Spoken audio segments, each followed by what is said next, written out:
अस्सलाम वालेकुम, I am Sushmita Sengupta, homemaker. Islam में औरत लोग तो नमाज अदा कर सकती है, मस्जिद में क्यों नहीं कर सकती है? अगर करती है तो कोलकाता में क्यों नहीं है? और इबादत में कुछ फर्क है क्या मर्द का और औरत का? वो ईदगाह में क्यों नहीं जा सकते? बहन का सवाल है कि इस्लाम में औरतें मस्जिद में जाके नमाज क्यों नहीं पढ़ती और नमाज पढ़ने का तरीका अलग क्यों है और ईदगाह में क्यों नहीं जाती। कुरान मजीद में बहन किधर भी नहीं लिखा है कि औरत मस्जिद में नहीं जा सकती। वो हमारे इंडिया पाकिस्तान में है, इसलिए इस्लाम को देखने के लिए इंडिया को मत देखो, पाकिस्तान को मत देखो, कोलकाता को मत देखो, कुरान को देखो।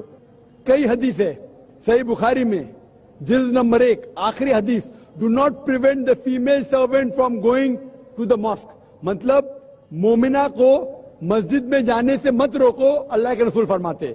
आप पढ़ेंगे सही बुखारी जिल्द नंबर 1 हदीस नंबर 824, उसमें अल्लाह के रसूल फरमाते कि do not prevent your women to go to the mosque even at night.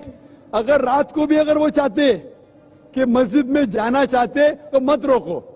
तो मस्जिद में औरतें जा सकते हैं, वो अभी इंडिया पाकिस्तान में रोकते, क्यों रोकते उनसे पूछिए। कुरान और हदीस में तो लिखा है जा सकते हैं। कलकत्ता में भी एक आध मस्जिद है क्या नहीं भाई? है, 2 मस्जिद है भाई साहब बोलते, 2 मस्जिद है, एड्रेस ले लेना आप बाद में। 2 मस्जिद है जहाँ खवातीन जा सकते। इंशाअल्लाह कल 4 होंगी, परसों 10 होंगी, इंशाअल्लाह सब मस्जिद में 4 होंगे, इक्वल बट सेपरेट फैसिलिटी। और अल्लाह के रसूल फरमाते उस तरीके से पढ़िए जिस तरीके से आप मुझे देखते हैं। तरीका यकसा है, औरत और मर्द का पढ़ने का तरीका यकसा है। आपको दूसरा सवाल, ईदगाह में क्यों नहीं जाते? अल्लाह के रसूल की हदीस है कि जब आप ईद नमाज के लिए जाते हैं, अपने बीवी को भी लेके जाओ, बच्चों को भी लेके जाओ।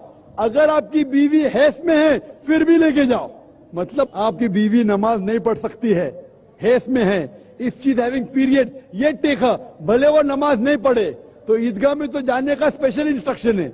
अगर हैस में फिर भी जा सकते, तो ये गलत फहमी है कि औरत मस्जिद में नहीं जाना चाहिए या औरत ईदगाह में नहीं जा सकते।